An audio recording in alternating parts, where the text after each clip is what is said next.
सुनो ध्यान से, क्या टॉपिक है अगला हमारा? प्रेपोजिशंस। एक भी सरकारी नौकरी का पेपर ऐसा नहीं है जिसमें ये टॉपिक ना आता हो।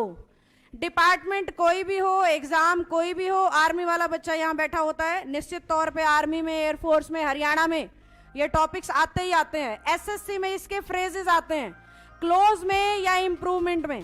बैंकिंग के अंदर भी फ्रेजेस फॉर्म में ज्यादा आता है ये, इंस्टेड ऑफ फिलर्स। बाकी आएगा टॉपिक किसी ना किसी रूप में जरूर।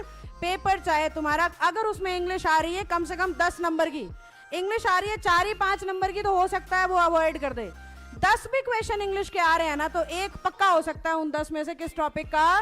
प्रेपोजिशंस का। तो खूब इंपॉर्टेंट टॉपिक है। तुम्हें पिछला चाहे कोई टॉपिक ना आता हो, कोई फर्क नहीं पड़ता। इस टॉपिक को पिछले किसी टॉपिक की जरूरत नहीं है। आप कितने भी जीरो हैं, आज से अपनी शुरुआत मान सकते हैं, आपको ये टॉपिक समझ में आएगा।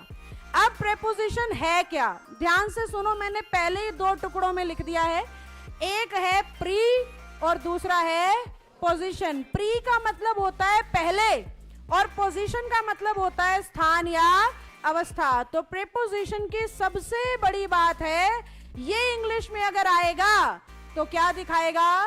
पोजीशन दिखाएगा। जोर से बोलो, क्या दिखाएगा? फिर से बोलो, क्या दिखाएगा? ये सबसे पहली बात है जो तुम्हें अपने दिमाग में सेट करनी है, क्योंकि मैंने बहुत सारे बच्चों को ये काम करते देखा है कि पेड़ के लिए इन लगेगा, फ्लोर के लिए ऑन लगेगा, कुर्सी के लिए ऑन याद कर लेते हैं, ऑब्जेक्ट के नाम के साथ याद कर लेंगे किसको? प्रेपोजिशन को। मैं ये कह रही हूं ऑब्जेक्ट से फर्क ही नहीं पड़ता। ऑब्जेक्ट क्या है, सब्जेक्ट क्या है, इससे कोई फर्क नहीं पड़ता है। आपको समझ होनी चाहिए सिर्फ किसकी? पोजीशन की। पेड़ के लिए इन लगेगा कोई निश्चित नहीं है, निर्भर करता है तुम पेड़ के नीचे हो या पेड़ के ऊपर हो, उस हिसाब से आंसर बदल जाएगा। दीवार के ऊपर बैठे हो कि साइड में खड़े हो, उस हिसाब से आंसर बदल जाएगा। दीवार तो दोनों तरफ कॉमन है।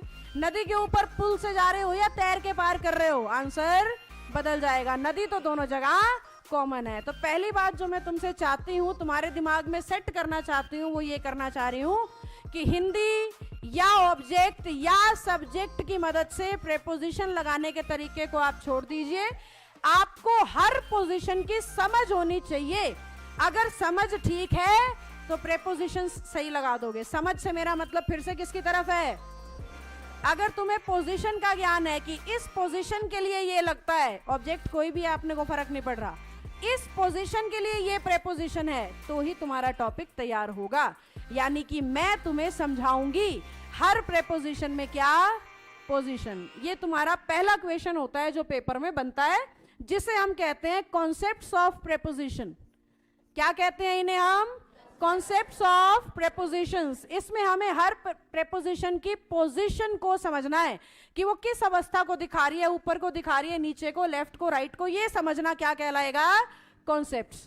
दूसरे टाइप के क्वेश्चन जो तुम्हारा एग्जामिनर पूछता है बेटा, इसमें से वो होते हैं प्रेपोजिशनल फ्रेजेस। हमें कॉन्सेप्ट भी पढ़ने हैं और हमें फ्रेजेस भी पढ़ने हैं। मेरी ज्यादा मेहनत, ताकत और असिस्टेंस तुम्हारे साथ कॉन्सेप्ट्स में रहेगी।